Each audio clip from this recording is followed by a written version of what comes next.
The third most drunken liquid on earth is beer. So from there, we created 324 weeks ago a challenge to motivate people to bring some content about the third most drunken liquid on earth to Hive Blockchain.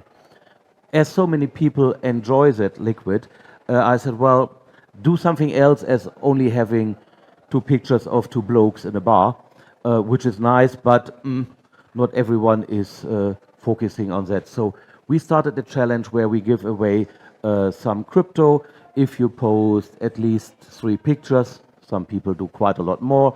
And if you post as well something around minimum of 200 words, means not just we got drunk.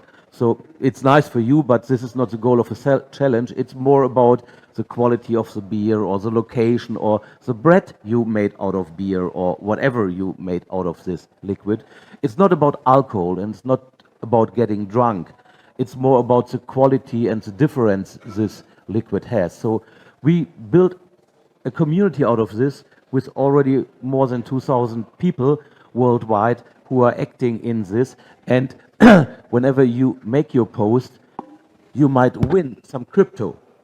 And if you win this crypto, it might be enough, and this is the goal of a challenge, to buy the next beer for the next post. So this is something I like to spread a little bit more. We will try to engage as well the Spanish-speaking community because you can post in any language. We have DeepL, we have translators, so I will get a meaning out of it. So I like to invite all of you who are listening to join this. It's quite simple. Use the hashtag and you find the latest post. Add your post, link to that, and you are gone.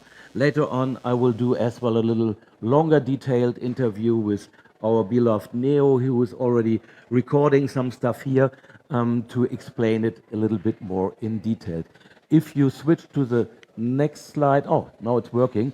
There is as well a post where you see who won, because the lovely Archange helped me to build some magic, which is looking into all the stuff on the blockchain and create automatically the winning post and pays automatically all the stuff to the winner. So we try to make it as transparent as possible.